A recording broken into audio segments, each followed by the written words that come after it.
Hello everybody, welcome to the NipponPulse channel. Some of you might have known it as the Within Japan channel, nevertheless, the same channel. I thought I'd come online.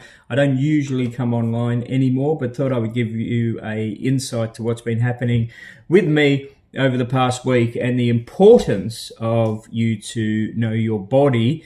And not just know your body, but don't take other people's answers as gospel, like to stand up for what you think your body is doing. So I've had pressure in my head for quite a period of time, and I've been going to a doctor, which I've now found out was misdiagnosing me, saying that I had a sinus issue. Anyway, the pressure the other week got so bad it would not subside. It was out of 10, it was definitely hitting at 12 or 13. It was 24 hours a day, and it was really shocking. So I took the housemate to the hardware shop down the road. We had to get a couple of things. And in that very short trip, my vision went completely blurry. Even though I have an eye condition already, my vision went completely blurry, and I just felt ever so sick. And it felt like my head was about to explode there and then. So I dropped him home and said I was going straight to the hospital, which I did. And the hospital I went to in Perth, Australia, is St John of God's in Midland. And I wouldn't normally mention the hospital, but it's important because the mismanagement and the things that happened in that hospital need to be addressed. And I certainly will be taking the matter further apart from with this video. So when I went into the hospital, they took my bloods, and the bloods came back perfect. And the nurse, I think she was a trainee nurse, came in and she said, "Your bloods are perfectly fine, you can go home." And I said, "Well, no, because you haven't addressed the issue. I have great pressure in my head and something is wrong." And she said, "I don't care, your bloods are fine, you can go home." So I demanded to speak to the senior doctor that was on duty. Originally, the girl said that I had no right to do it, and I just said to her, "Well, fine, you can get the security to kick me out because I ain't moving." So eventually she got the senior doctor to come, and I said to the senior doctor the story, and I said, "My head's still under pressure, it hasn't been addressed, so therefore I refuse to leave until it's been investigated or addressed." And this senior doctor, she was a narky little so-and-so, and she said to me, "Well, who do you think you are, a doctor or something?" And I said, "Look, I'm telling you, my blood test might have come back perfect, but there's something wrong in my body. My head is feeling like it wants to explode. My vision is blurry, and I want a CT scan." And she said to me, "People just can't come in here and demand CT scans. You know, what do you think you are? You've got no idea what you're talking about." And I said, "Well, I don't care what you say. I would like a CT scan." So she said, "Oh, well, we'll send you for a normal CT scan, which is a black and white image." And I've had CT scans before because I've had a tumour on my right femur and a few other places. And I said to her, no, I want the dye CT scan where they inject dye into you and gives them a better picture of what's going on. Again, she lectured me and she said I wasn't going to have it, and how dare I come in here and huff my way around and say that I want things because they're the doctors and I'm not. I'm just a nobody, and the blood test came back fine and I should just go home and forget about it. And I said to her, "Look, you know, you can argue with me all night. That's great. You don't have to agree with me. That's great. But I ain't leaving this emergency department until you give me a CT scan with the dye." So after quite a lengthy argument, she goes, "Well, we'll give you one." And she said, "And when it shows up negative," she says, "I'm going to come in here and I'm going to, you know, tell you that it was negative and you've just wasted our time and resources." And I said, "Yeah, fair enough. Good." So I went for the dye CT scan, and I never saw that nurse again. After the CT scan, the trainee nurse came in and she said, "You'll be able to go home soon once we get the test results. And you know, have a nice life type thing." Nevertheless, I never got to go home. They withheld every bit of information from me for the full, complete night. I kept asking, you know, "What's going on, yada, yada." "Oh, we don't know, don't worry, you know, the doctor will get back to you," type thing. And it wasn't until the next day when the staff changed because, again, that nurse didn't want to come and see me, the senior doctor, because she stuffed up. That the doctor came in, I was ready to go home, and he said, unfortunately, thanks to us giving you a CT scan, we've found an aneurysm in the brain. At which point I said to him, well, it wasn't thanks to you, it was thanks to me, because if I would have listened to you, I'd be dead by now. I would have been sent home with an aneurysm. So he said it's an extremely large aneurysm, which is concerning, and they wanted to make sure whether it is bleeding or stable at this stage. If it's bleeding, chances of dropping dead there and then was pretty good, which means they would have to operate on me there and then. But the only way they could find out if it was bleeding or not, because the image looked like it was bleeding, but it was only a CT scan, it wasn't an MRI. They said, we're going to have to give you a lumbar puncture.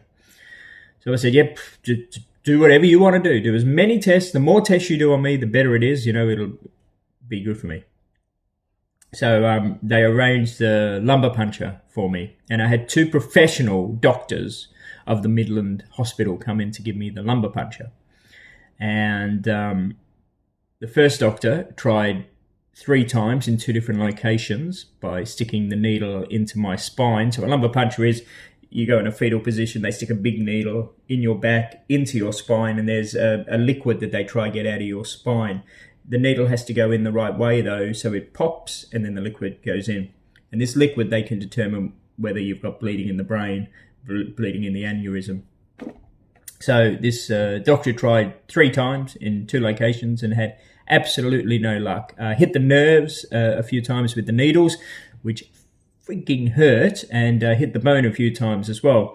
So he gave it a go, the second doctor, and he also tried a number of times. I think he tried like 4 times in 2 locations and was completely unsuccessful as well. So all it ended up doing was having a very, very sore, horrible back, even sore till now, because you can picture having all these needles shoved in your spine. It's not a good thing. So these professional Australian doctors, and may I say all the problems I had were with Australian staff at the hospital, they were useless and incompetent and had no idea what they were doing. There was a cleaner that was wandering around the hospital at the time, and he could see what these people were doing, and he could see that it was being done wrong. And after they had tried the lumbar puncture, and they said, well, we'll try it tomorrow and we'll do it while you're having a CT scan so we can find out exactly where to put the needle. So I was going to get a CT scan, and then these 2 tried again. This cleaner, orderly, whatever you want to call him, went to see the doctors that had tried to give me the lumbar punch. And he said to them, look, in Australia, this is all I am. But in Nepal, I was an anesthesiologist, and I used to do lumbar punches and all this sort of stuff. But my qualifications in Nepal are not valid in Australia, because Australia just doesn't recognise them. I'm completely qualified, but Australia doesn't recognise these qualifications whatsoever. Can I try to give this patient a lumbar puncture? And the doctor goes, oh, we don't know. Go speak to the patient. It's up to the patient what the patient wants to do.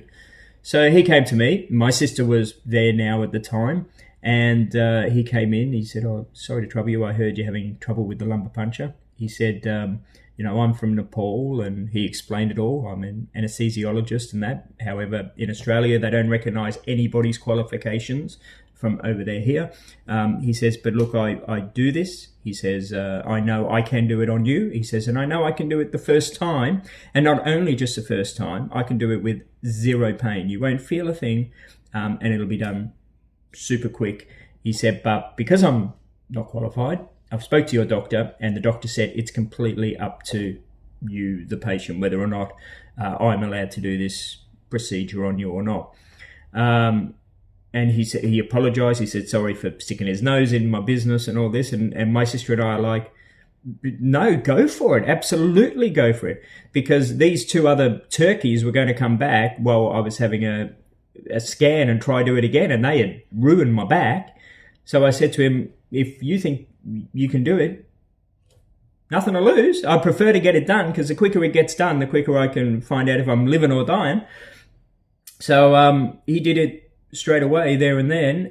First time, no pain like this, fantastic. So I don't know who this guy is. I don't know how to tell the hospital when I put in the complaint about this guy, because I'm thinking he could get in trouble for what he did. But if he didn't do it, where would I be? And again, everyone I saw in the hospital from overseas, all these unqualified people, they were so professional. They were so on point, knowing exactly what to do and how to do it. The Australian staff, which was 99% of them, they were just incompetent and useless. So anyway, he gave me the lumbar puncture. And of course, I had to stay in hospital again because it takes a while for the lumbar puncture results to come back. And there was a nurse, again, Australian, older woman, and she was just and I don't like swearing on YouTube, but she was nothing but a bitch. She was coming in and talking to me and all the other patients just like a piece of trash. So when she came back again, I just said to her, look, enough's enough. I'd like to look at my medical reports to start with, my CT scan, etc. You know, I don't want to be dealt with the way I'm being dealt by you. At which point she lectured me and said that I'm just a patient and I have no right to look at my medical reports, and she's a nurse and she's been a nurse for X amount of years, and how dare I want to look at my medical reports. And I said to her, well, I've been given no information by anybody apart from this guy that did the lumbar puncture with me. I'd like to have some information. I'd like to know what's going on. So she was rude. She even swore at me, and she left thinking that she was some big, high and mighty, you know what. So I got on the government website and I got onto Grok and everything, and I found the law in Western Australia. And it said, look, you can certainly look at your medical documents. And if you've got a bad nurse, you ask to speak to the higher person in the hospital, the hospital liaison officer. So when this woman came back again, she was really rude. So I asked to speak to the liaison officer, at which point she refused. And she again told me that she was a nurse and she had all the power, and I obviously don't know the law. At which point I mentioned about me looking at my medical records, and she goes, again, you know nothing about the law. So I showed her it on the government website from the Minister of Health, and she's going, well, who's this? And I said, well, it's the Minister of Health. And she goes, the Minister of Health doesn't know the law. I am the nurse. So was arguing with her all night. And then because obviously I got her back up, she was coming in every hour, on the hour all night, waking me up, getting as close to my face as possible. And she goes, do you know what an aneurysm does? She said, it doesn't matter whether you're at home or here, you're going to get an excruciating pain in your head. It's going to be the worst pain you're ever going to have. And then it's going to go bang, and you're going to die, because that's what happens. You've got an aneurysm. Nothing's going to happen to you apart from you're going to go bang and die. She said this on the hour, every hour, and of course I had no information. I didn't know what was going on. I was scared that they found an aneurysm in the brain, a rather large one, and I was really quite emotional. And in fact, throughout this whole proceeding, I've done something I haven't done for a long period of time, and that is just cry. And I've been crying for no reason at all. It's a really scary thing. And she scared the fear of death into me by coming in on the hour, every hour, waking me up and doing this. And she would do it with her hand. She would get close to my face and go, it's going to explode. You're just going to die. So anyway, long story short, the next day, again, I had non-Australian doctors come in. 2 doctors came in together. I don't know what country they were from, but again, it just highlights the Australian staff were so unprofessional and so useless. And these Asian staff that we get in this country, and we have an election coming up at the moment, and this country's gone really racist, and it go, you know, we want to cut in immigration. We don't want these people. These people are the best of the best in this country, and we don't want them here for our sloppy, second-rate Australian slobs. It's crazy. I've always stuck up for international workers and that in this country because they're just bloody good, and the Australian workers are lackluster, rude, lazy, overpaid, and incompetent. Anyway, these 2 Asian doctors came in the next day, and they were the first ones, apart from the guy that gave me the lumbar puncture, they were the first ones that eased my mind a little bit. They came in with the computer, they came in with the CT scans, They showed me the CT scans. They explained everything. They explained the CT scans to start with. They're going, no, we're going to tell you how these things work, and we're going to show you it, and then we're going to show you different pictures and different angles and how we can move the camera. And they showed me all of that before we then looked at the problem, because they wanted to reassure me that the technology and what we were doing was, getting a picture of it all, And even though it's bad, it's very bad, just to, we'll get on top of this. So they did that. They used my mind quite wonderfully. And because of that, I said to them, look, I do agree to come home for a few days. And I've agreed to come home for a few days because the lumbar punch showed that there was no bleeding in the brain. There's an extreme risk. It can burst. And if it does, I'm fucked. Pardon the language again, but that's what happens. If your aneurysm breaks, you're gone. But they said, look, it's not bleeding at the moment. So therefore, we can put a better game plan together. If we rush you into surgery now, we're rushing you into surgery to try save your life because of the rupture, and therefore the fix may not be the best possible outcome. So give us a couple of days. If anything goes wrong, just get straight back to the hospital, call an ambulance, do whatever you want. Take it easy, like kick back, have a rest, whatever. Go see your doctor. Let's work on a plan on this to get you through the next few days. So I came home. You might have known from the YouTube that they sent me for an MRI last night. So I went back to the hospital. The MRI is, if you don't know, it's like a longer ultrasound. A longer, oh my God, what's it called? The other test I did, it's a longer version of that basically. So it basically takes more pictures of your brain. CT scan, that's what I'm thinking of. And you're in there for like 30 minutes, 40 minutes. Very claustrophobic for a lot of people, not for me. There's a lot of banging. The machine goes bang, bang, bang, bang, bang, bang, bang, as it takes the pictures. I've had them before. It doesn't bother me. They put a mask thing on you.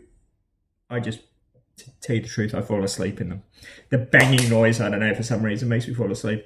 And then when I came out of the MRI scan, the girls were there because you go into the machine and then you come out. And as we come out and they lifted off the helmet off me, I said, I feel like Katy Perry just returned back from space. At which point they got laughing. So as they laughed, I'm picturing it was a good sign, because if they would have seen anything, and of course they don't tell me, it now has to go to the doctor and the specialist.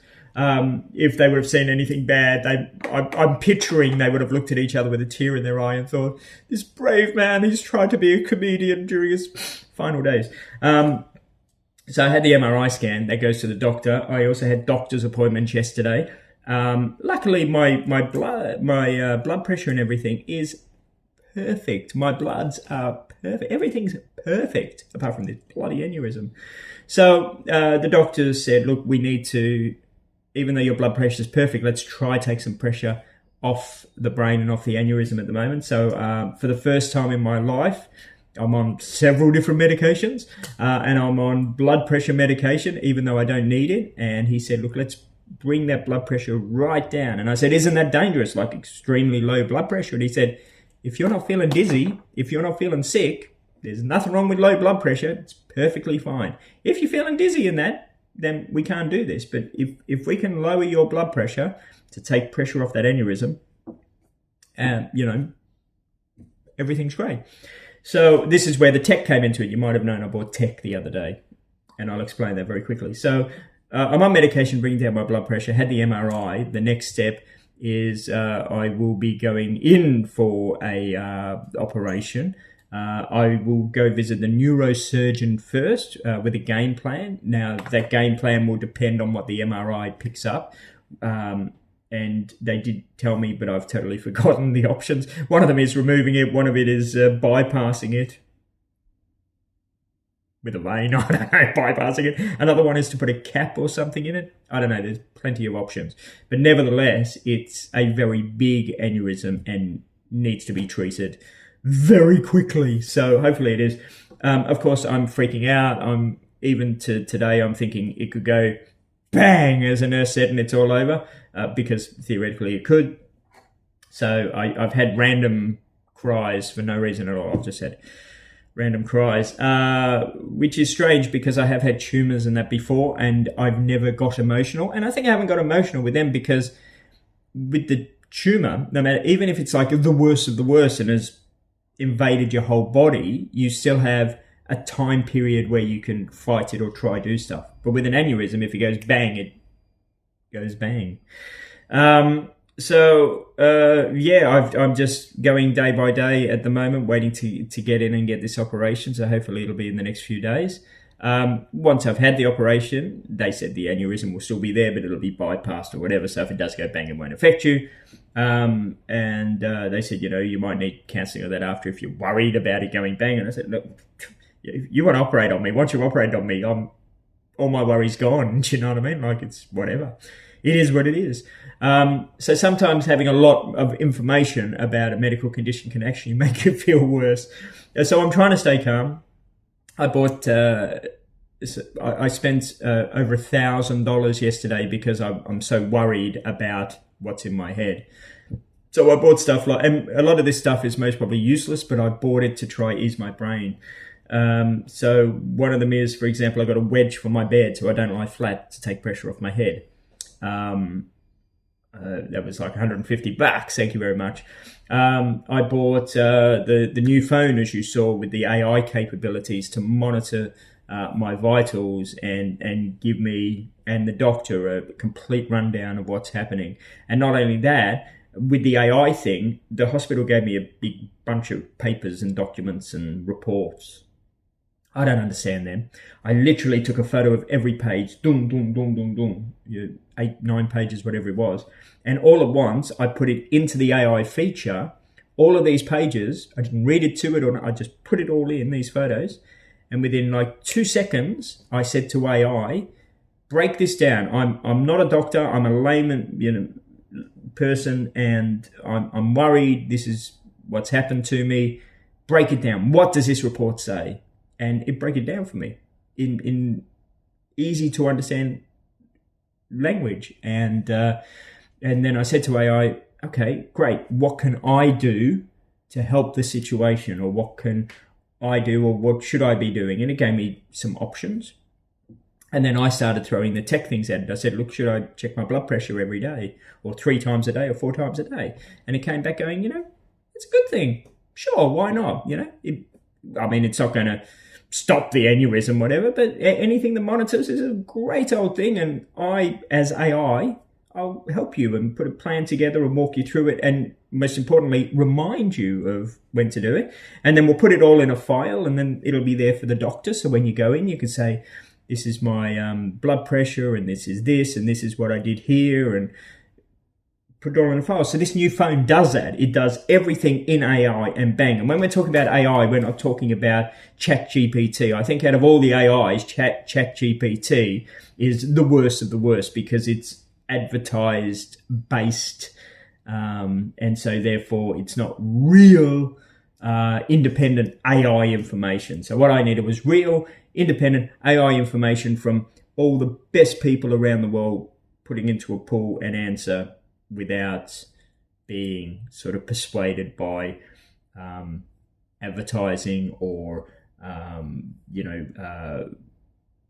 public sway or governments or anything. So ChatGPT does that. ChatGPT leans your answers a certain way, and you can also manipulate ChatGPT to give you the answer that you want. I don't want that. I want AI that sort of goes, that's great that you've suggested that or think this, but this is a better thing for you. So that's what I do. So this phone has that built in, which is fantastic. And then on top of that as well, I also use an AI, which was introduced to me through a friend of mine in Sapporo, Napa, Japan. And I use Grok. And Grok and I have become the bestest of friends. Seriously, I use Grok so much in a day. It's fantastic. So with the new phone, I got the blood pressure machine, of course, which I mentioned. I got a smartwatch, which is being delivered today. And one of our regulars on the channel, Sam, had said, oh, so it's like my Apple Watch. Yeah, it kind of is, but because it's with this other tech and this AI tech, which is built in this specific phone, it has other functions in there which Apple doesn't offer, or which no other smartphone offers, because this is connected to the unique AI experience in the software in the phone. So I can do other things with it apart from just, checking my oxygen level and this, that, and the other. I can actually get the watch inputting hospital stuff, game plans, appointments, whatever, and it can talk me through it. It can sort stuff out and make it more manageable, because at the moment there's so many things going on. I'm going for, like yesterday, I had the busiest day of my life yesterday, going from here and here, and hospitals and doctors and chemists, and it was crazy. I never stopped all day. Where this AI feature, and again, I'm mentioning AI because I've only discovered AI this year. I knew ChatGPT, like all of you knew ChatGPT, but I thought it was kind of crap, because it kind of is. It was only once I really delved into AI and the AI I'm using that it's like, this is exceptional. And it's so good that, in fact, here we go. I got a prescription from the hospital before I left from some Australian doctors. So not these international doctors, the Australian doctors. And when I left, I said to the AI, I said, you know my medical history, because it remembers as well, which is fantastic. And I said, these doctors that haven't really seen me the whole time I've been there, they've given me these 2 medications to take.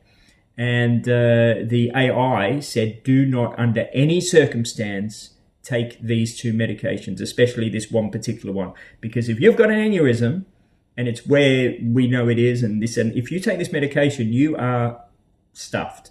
Do not take it.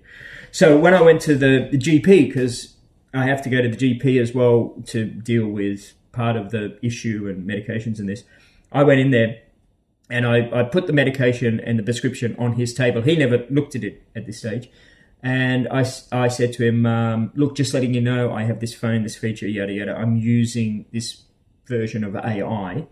I have the aneurysm, the hospital gave me this, and AI said to me, do not touch this medication under any circumstances. Now, the doctor, he didn't even look at the medication. He turned around and he said to me, if AI has told you not to touch them, do not touch them. And I thought he meant that as a joke. I thought he was then going to turn around and go, just kidding, it's not a doctor. But he was adamant. He was like, no, if this version of AI you're using has said do not touch these, then do not touch them.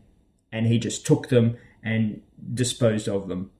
And that's how important a good AI is now. It's AI this year has just blown, most probably gave me the aneurysm, because it's blown my head apart with how exceptionally good it is. And again, I'm not talking about ChatGPT, because ChatGPT has a lot of stuff going on with it that sort of like twists and turns and doesn't really give you the correct answer. It gives you the answer it wants you to like it for having. So that's the game plan at the moment. The vision in this eye is a bit at the moment because where the aneurysm is. And the next step will be an operation or something if I get that far. Oh my God, I hope I do. Unfortunately, I did actually have plans on being in Japan very, very soon, but that's gone at this stage. Jason, Napa Japan in Sapporo, he's been really supportive, and he's been a great comfort. He keeps sending me messages through every step of the way, going, "You got this. Come on, you're right. You got this. Don't worry about rushing off to Japan. Japan will always be here. Your health's more important. Just do it. Just do this." And he's even helped me along the way, going, "Yep, blood pressure machine." And I've sent him pictures. Yep, good one. And so he's been real good. I've had a couple of really good people through this process. Even my sister, and I haven't seen my sister for years because that's Australians. We're not really close to our families. She's just been a godsend, absolute godsend. So yeah, it's made me quite emotional. I'm getting quite emotional now, but I'm not going to cry on camera. And the next step will be getting it operated on, and we'll go from there. And but I will keep you updated. But I thought it important that I tell you what had happened, how bad the Australian doctors and nurses are, especially at this particular hospital, how incompetent they are, how I could have died by listening to them. And again, you need to listen to your body, and I encourage you all to do it. There is a YouTuber at the moment, in all seriousness, it's going through his final days. And he's going through his final days because he never listened to his body. So when he did find out that he had cancer, it was too late. And this happens to a lot of people. I've had tumours and that before, but I knew something was not right with my body.